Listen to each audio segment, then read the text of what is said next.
Hey everyone, welcome to the Discover Virginia podcast. I'm Joseph Trahan, your host for the #1 video podcast in Virginia, where we explore the rich history, vibrant culture, and iconic businesses that make our Commonwealth truly special and worth talking about. So get ready as together we discover Virginia. Hello everyone, welcome back to Discover Virginia podcast. Today we have a wonderful reoccurring guest segment. Iyana Ferrell joining us back in studio for Discover Virginia, talking Super Bowl, Grammys, and of course, our favorite subject, life here in Virginia. Iyana, welcome to the podcast. Welcome back to the podcast. Thank you for having me back, man. I'm excited to be back. You know, I've been waiting for this because I know last time we said, we're going to do a post-Grammy thing. So I'm here. Hey, y'all. Absolutely. And talking post-Grammys, you were nominated for a few Grammys. No, this year I was in one category. The blues. Antonio Vergara. It was contemporary blues album. Okay. I was a artist and writer on the song No Fear in the Heart. So my first nomination as an artist this year. First nomination. So that was big. How would that feel? It feels good. This is different from the other ones because, you know, I've been nominated as a composer, nominated as a songwriter. This is different because this is me, the artist, the person that I'm always putting in the back for, you know, just to write for other people. And I'm just now getting to the point where I'm like, you know, do we continue to just push my artistry to the side? Do people want to hear what I want to say, or they just want, you know, the writer in me and what I can say for other people?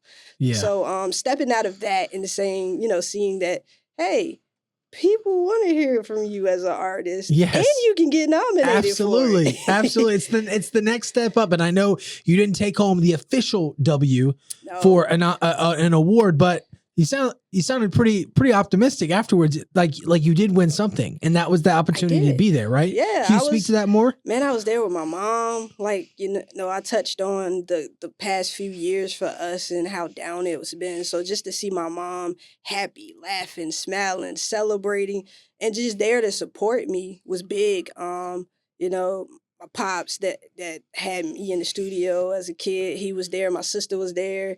My momagers, like a manager and a mom to me, she was there. Got to make sure you're eating, right? One of my uncles was there. Yeah. And it was just amazing to see a lot of my friends win. So many people that I know and I talk to, and that's pretty much gang, I witnessed them win.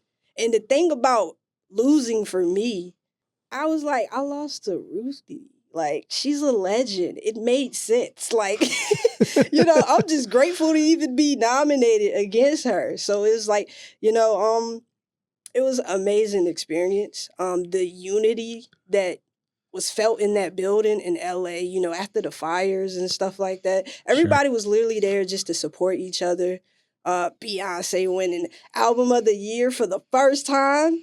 And we're like, I was there to witness it. I was like, oh my God, history just been made and I'm here. And I had friends on that album. So to be able to witness them down there, jumping up and down, running around. And I'm like, yo, I love this. I love to see it. And it was just an amazing Grammy. It was an amazing Grammy. Doechii went crazy, her performance. And I know how it looked on TV, but in person, I don't think people realized she was on a treadmill doing all of that stuff. Really? The treadmill was moving left to right. And she was doing her choreography on a treadmill that was moving left to right. Not up and down like a regular, like, it was extremely crazy. I could barely do the real treadmill back and forth, much less moving around. I mean, and she was doing all that backflips. And I mean, Doechii is an amazing artist, and to witness another female win the rap category was big, you know, because I think it was her, Cardi B, and who was the other one? It's one more, but it's only 3 females that ever won in that category. That's history. Yeah. It was a lot of history being made. My friend Matt B, he and his wife, they won a Grammy. You know, so many, I can't even name everybody. It sounds like a beautiful celebration. It was the year of the independent artist at that. You know how many independent artists was nominated? How many? A lot. I think they said it was like 60% of the nominations was independent artists. So what does that do? That give people that's watching hope that, oh, I have the chance to be nominated and as an independent artist. So I love that part. Yeah. How was the after party? Man, let me tell you something. It sounds like it was a big buzz and a big celebration. And I was the after party just the same. Tired. My body was just so sluggish from the time change that I ain't gonna lie, I was acting my age. I was like, and I couldn't put my mom through that. Yeah. So we was nothing wrong being 27. Man, nothing wrong being 27. That feels good. I think we went to get something to eat. We changed clothes and we was in the hotel. Yeah. That's how we ended the Grammy celebration because I was tired. I ain't even gonna lie. How long does the Grammy? Because like on TV, I think it's like from 7 to 11 Eastern Standard Time.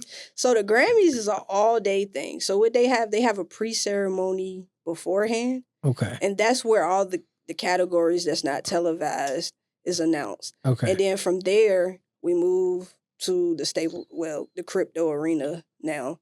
And we watch what's televised while it's being televised. I did an outfit change. So I went in there and I had my 2-piece. Shout out to my boy Jav Zunique. He did his thing. Jav Zunique? Man, he had my dad's name on the back with this panther, and it was just so fire. I had this little thing on. It was so sparkly and blingy. Like, a lot of people's like, yo, your outfit is blinding me. Yes, that's what we want. That's what we want. Mission accomplished. But, like, I left a little earlier so I could go outfit change because our hotel was, like, literally walking distance. Sure. When it changed, all of us was just extra and did an outfit change. And we popped up, and one of my homies, shout out to Placky, because he won a Grammy with Chris Brown. Let's talk about that. Let's talk about that. Chris Brown hasn't, he's had so many nominations, but only one win. So to witness him being accepted back into the Grammy world and to receive another Grammy was huge. And I had a lot of homies, Jesse LaPrati, a lot of homies, Evie, so many homies on that album that won a Grammy. And it was big. I remember I was changing. I didn't get to witness it. And I was like, dang, why I didn't stay? I had to do my costume change, though. I had to do my costume change. And, when I saw Placky, he was like, yo, did I just see you in 2 looks today? Like, that's crazy. But it's an all-day event. So when you say all day, I mean, like, the pre-show that's not televised, like what? That's like a couple hours? It's like from 11. So the Grammy pre-ceremony is from like 11 to 3. And then from 3 to whenever it ends, 11 y'all time, which is what? 3 hours back? 9 or 10 hours, LA time.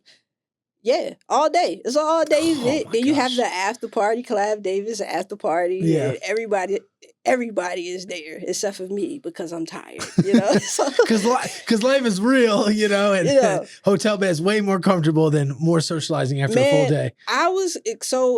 I experienced a breakout soon as I got to LA. Like, I don't know what it was. I don't know if it was anxiety. I don't know if it was somebody had a dog on the plane before me. Bummer. I don't know, but it started here and it just got worse. And that probably had a lot to do with me being tired, Yeah. And I was just like, you know what? I'm not going to let this ruin. So, thankfully, it was just on my arm a little bit during the Grammys. And it just got worse after the fact. But I was like, hey, whatever. I'll just put a hoodie on. Yeah, don't bump shoulders with any famous celebrities, right? Thanks. And it was like, Grammy weekend, normally everybody want to be in the studio. This year, everybody was like, just wanted to party. And I'm like, I'm trying to get in the studio. I'm trying to write some more hits. I ended up calling up one of my homies, Will. He came to the hotel. We had an interface, a microphone, a laptop, and we was recording in the hotel.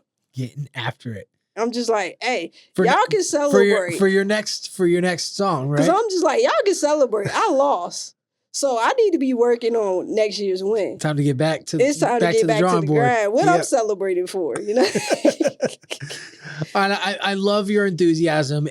Despite taking the L, taking the loss. I mean, and that's realistic nature of losing is, you have ground to cover, you have opportunity to make up for stuff. And so, as we progress into the year, I'd love to know, what can we be on the lookout for? I think you had mentioned possibly a book, some new songs. Yes. Let's hear more about what's in Iyana's world in 2025. Man, 2025 is bright. I'm writing a book. It's actually for independent artists, songwriters, producers, people that want to start from ground zero. And it's full of information that I've picked up throughout my whole career. Yeah. Stuff that I learned from mentors, stuff that I've taught myself, stuff that I got from YouTube University, things I Googled, just trying to know the business side. Because a lot of people don't realize the business side is very important.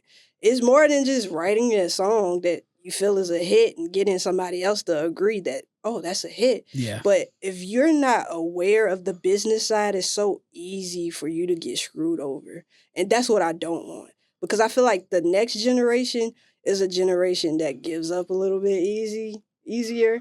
They're not as determined as we are. Like, I've experienced a lot of bad deals and situations, and I just kept going because I loved it. It was passion. But I see them and I'm like, I don't know if they got like the heart to continue to have something taken from you, stolen from you, and keep going. So it's called The Playbook, and the subtitle is Collaboration is the Cheat Code. Oh, and I am like, when I say, because I already give this information away for free by being a mentor. If you ask me a question and I know it, I'm going to answer it. It's from the playbook. Yeah. I've learned this stuff over time and it's oozing out of me. So I'm like, why not put it on in a book and just give that to people? One of my friends was like, you know what? I went to school and I've gotten a degree and I wish this was a part of the curriculum. So I'm going to start trying to work that into the curriculum. Absolutely. Because they teach you how to do certain things, but they don't teach you how to move forward as an artist. After the music is recorded and after, you get your fancy degree, what's next? Yeah. Question 1, should you put your music on Spotify? They hit me up. They tried to make it right. Spotify? They tried to make it right after our videos. Well, good. We asked them like, hey, we're gonna boycott you until you respond. So and they was like, resubmit it, and I was like, no, you shouldn't have took it down. Yeah, put it back up yourself. You want it up there, you get it up there. You do the work, and I better have my streams. And they're like, no, come on, just and I'm like, no, I'm not doing that. And I'm gonna release to every platform except for you guys. Yeah. Until you make it right. Because to me, that's what's making it right. They still haven't put it back up? No. I think once they take something down, that it's just gone. They deleted it. They gotta figure it out. But they have to figure it out. Yeah. If you really want casualty on your platform, you would figure it out. Yeah. If you got to go to iTunes, purchase Spotify. the song, go on Google and find my cover, and then just figure out a way to get my numbers back, do it. If that's something you really want to happen, do it. I want to see you work as hard as I work before I put it out on your platform, just for you to just take it down off of something stupid because you thought I didn't know, or you thought I wasn't important enough. And then when you realize who I was, now you want to make it right. But what about all the other independent artists that you did that to? And all the ones that are starting to go to the Grammys. So it is what it is. I know they hate me. They probably hate me. They're probably like, this girl is unreasonable. Well, I mean, you're stirring the pot, and that's like younger generations may not know have had the blueprint for that, but you have to stir the pot sometimes to get what you're after. And speaking of stirring the pot, I mean, let's talk local business here. I mean, golly, how much is it for eggs now? Man, look. My phone bill went up. My mortgage went up. My mortgage went up $300. I was upset. I saw the paper. I got so mad I threw it in the trash can. Because I was like, what is this and why is it happening? No. Yeah. No. I don't care about that casino. I'm never going. I don't care about the hotel that you're building. I'm never going. Every I live in Portsmouth, so every why day my do I kids- gotta go to a hotel? My kids get hungrier. Like not less hungry. They eat more every day. That is true. Gas is crazy. And something interesting happened to me yesterday. What's that? I drove to North Carolina to see my mom. I stopped in Emporia, Virginia at the slip-in at Pump 5. Is that because they pulled you over and then you parked at the... No, Just I kidding. needed gas. Yeah. And I go to pump my gas, and soon as I put it in, it gets to 15 and click. And I was like, hold on, how much is gas? I look up, and I saw that it was like $2.69. And then I realized that the pump was pumping, like it's over pumping, like it was messed up. And I was like, I just got a full tank of gas, $15. Oh my gosh. I don't think we witnessed that happen in years, over a decade maybe. Wow. The last time like I experienced that, I was a little girl and my great grandmother was still alive. And we used to go in the gas station and get candy for like a penny, a nickel, a quarter. That was a long time ago, man. Yeah. So I was just excited. Oh my So, gosh. $15. Man, you know what I do? I call all the homies. Hey, you in Emporia? Everyone Go come to the drive. slip-in. What's Go that, to Pump Pump 5. They gotta fix it, but until they fix it, hey, you better go get you some full tank for $15. I bet they had a long line, and they probably was like, why is a line at Pump 5? Why everybody trying to go there? I'm sorry, Emporia. I just had to do it. Well, they kind of did it to themselves. You don't get that luxury every day. Yeah. That's nice. That was a nice discount. Yeah. Oh, yeah, for sure. For sure. Because 15 is better than 30. Yeah. So what do you think we have to do locally with our collaborators to maybe, I don't know, instead of with the increased prices, instead of fighting prices, maybe get more income coming to the city and into the creators' pockets? Oh, man, What's your take on that? No, I don't even know. But things that I'm trying to do as far as like in the music scene is more writing camps. Yeah. That's really all I can offer to the people that want to be serious, that want to get into sync, that want to get placements, that want to do the work. Because a lot of people just want stuff handed to them, you know. And I want to see the people that's willing to get out there and grind. I love those type of people. So I'm trying to do more writing camps. Like I said, I'm giving the world this book. I'm just trying to get out in the community more and see who is who. Because there's a lot of artists, a lot of amazing, talented artists in this area that you don't even hear about. Because for one, like I feel like artists like Lou is not as much appreciated than the rappers, and you know, and I wonder why is that? Like, I never understood that. It seems like it's not really a platform for singers. Yeah, because she pop. Yeah, because it's not like she's an opera singer. She can go to like Virginia Symphony or Opera House. It's like pop, R&B, soul, where she does really well in the Cavalier, but where's the trajectory from there, you know? And at the Cavalier is mainly her singing other people's song covers. That's cool, but she writes her own music too. Man, she's a writer, she's a producer, she is a visionary. Yeah. I've been working with her for years now. We've done amazing things together. Pretty Loud, that was us. Bitter Truth, that was us. I Don't Care, that was us. Those were big too. I mean, you had the music videos and everything. Yeah. She and I got a new joint coming out. It's called Groceries. She's been starting the promotion on that. Groceries is about to come out. I was a co-writer on that one. Me and Lou together don't miss. It's never a miss. Making it happen. So I'm pretty excited about that because, you know, I just hooked up with, what is it called? Muzo.ai, and they keep track of like all your streams. Okay. And I'm at like 1.1 billion now with all. There you go. And that's the independent end. There you go. In the big records. And I'm just looking at it and almost in tears because it was one that said like Iyana Ferrell is in the top 2%. And I'm like, it's a lot of writers in the world. So to be in the top 2% is crazy. That's huge. It is very huge. And like 1.1 billion is crazy. Yeah. That is crazy. That's huge. I mean, and it shows all your collaborators and I'm seeing that I'm a collaborator with Madonna for the Break My Soul version with Madonna, Jay-Z, Beyonce, Dan and Shay, like all the greats, The Dream.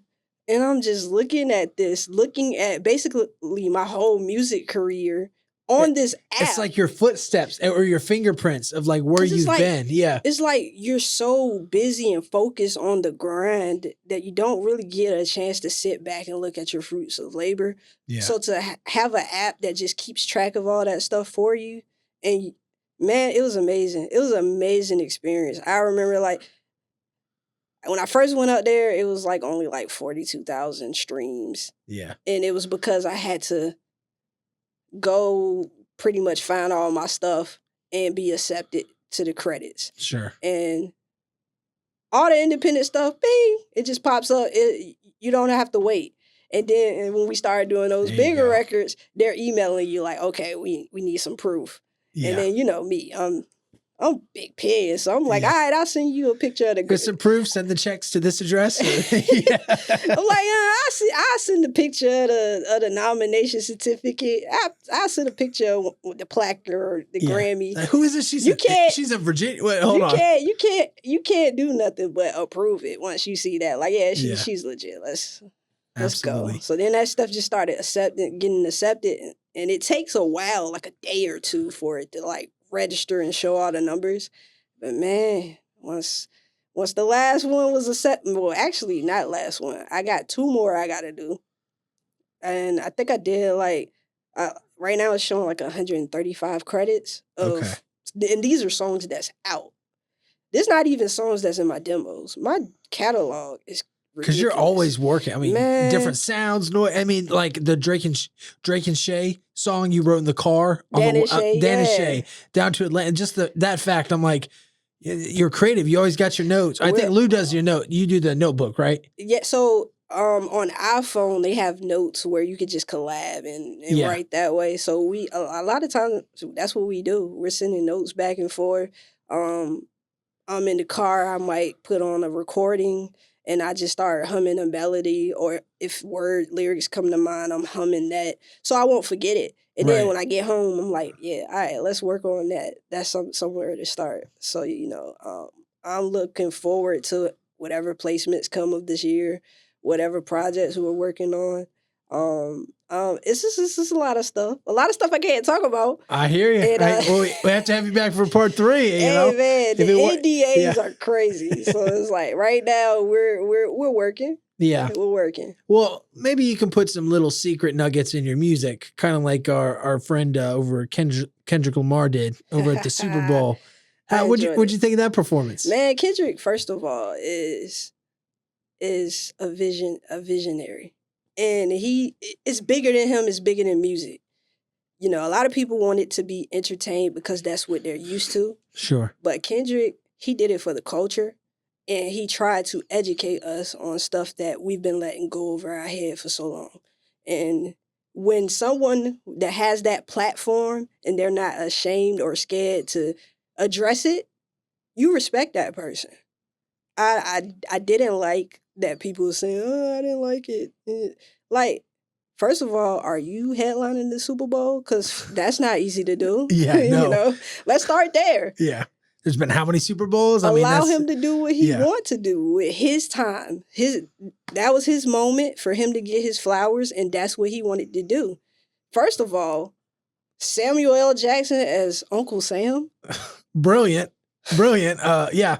Come on now. And it's like you picked the most sarcastic comedian actor to do it, and he did it well. Oh, it's amazing. He did it right American, And the way he was laughing and, oh no, it's too loud, it's too ghetto, it's too this. And that's basically how we feel inside, but we don't say it. We feel like we have to box ourselves in, or we got to contain ourselves, and we can't really be ourselves. That's why I was excited to see Doechii do what she did. Doechii is very creative. Like,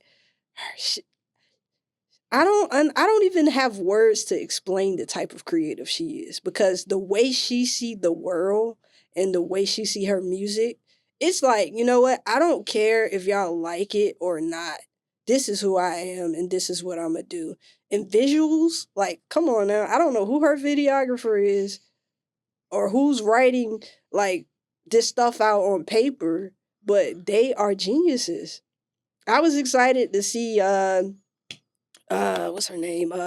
Serena Williams? No, well, yeah, that was dope too. Her crip walking at Super Bowl. That was a fun cameo. I mean, it was the biggest, you know what, Drake. Oh yeah, did you see Drake at the Grammys? I didn't see Drake. I don't think Drake was there. Okay. To be honest. Yeah. And yeah, if he was there, I would have been saying, hey, can somebody do a wellness check on Drake? Because the way he just swept all those Grammys up on that song, it's like you lost, bro. Just give it up. It's okay to lose sometimes. Yeah. I'm fine with losing a Grammy. It's okay to lose. Don't keep poking the bear. You don't want to keep poking this man. He get Grammys out of it. Yeah. He get a Super Bowl halftime out of it. You know, you just let it go. At some point, you just realize you lost it and you move on. Okay, right. Cool. Kendrick won. Everybody go back to making good music before this beef started. You know, that's what I would like to see. Because it's just, the difference is clear. It's obvious who won that. It's no coming back from that. I don't feel. What he gonna say or do to win that after this man won all those Grammys, got a Super Bowl halftime from it, you know, and after you do the Super Bowl, this amazing thing happens. All of your music just start bing, bing, bing, RIAA, it goes up. So if it was platinum, it's 2 times platinum. If it was 3 times platinum, it's 4 times platinum. If it was gold, it's platinum. That stuff started happening. And that brings more commercials, more money, more opportunities. So it's like, K-Dot is winning on all angles right now. And he's probably at home sitting back with his wife and they're just chilling. And they're not even thinking about this senseless beef. Yeah. You know, they're eating good, they're living good, they're full of love, laughter, joy, true happiness. And that's really all that matters at the end of the day. You know, having that support, having that love, having your family, and having that success. K-Dot probably be quiet for maybe 2-3 years because he didn't got to do nothing else right now. Don't have to just sit and let it roll in, right? Exactly. You know, so it was funny to see. The Super Bowl was amazing to me. And first of all, I'm an Eagles fan. Okay, so this was extra special. It was extra special for me because that blowout was crazy. And I was at the house shouting at the TV like, no, don't let them score. No, let's blow them out at the Super Bowl. Stop being nice, you know, letting them score. Did you see the mayor when she misspelled Philadelphia on primetime television, like totally butchered the spelling, and then the whole crowd just starts cheering it incorrectly with her. Because it doesn't even matter. Because they know they already won. Yeah. Exactly. And I know Philly was a mess. I know it was trash everywhere. Can you imagine like the night after, like the day after, just the amount of cleanup that's involved? It's crazy because I had a homie that was in Philly and he was like, ain't nobody working. Nobody went to work. Yeah. Philly is partying right now and we're probably going to be partying for a week. You know, so it wasn't no cleanup the next day. Yeah. It was probably a week after because they was in the streets, man. Oh it was good to see. And the fact that, like, Patrick had this look of defeat on his face from the beginning of the game. It was like he lost hope early in the game. There was definitely a mindset thing that kind of showed on his face. Man, about that. It was after, and when he really lost, it was after the 3 sacks back to back. Yeah. And I think they showed a picture, his lip was poked out. He was like, I was like, a grown man on national TV. Yep. Grown man on national TV poking his lips out. That was crazy. I don't know what the world was going on with Kelsey. Yeah, I don't know. I was like, he looked like he don't feel good. Maybe he got a headache. You know, I was trying to come up with excuses for him because I just wasn't used to seeing that type of Kelsey. Yeah, I don't know.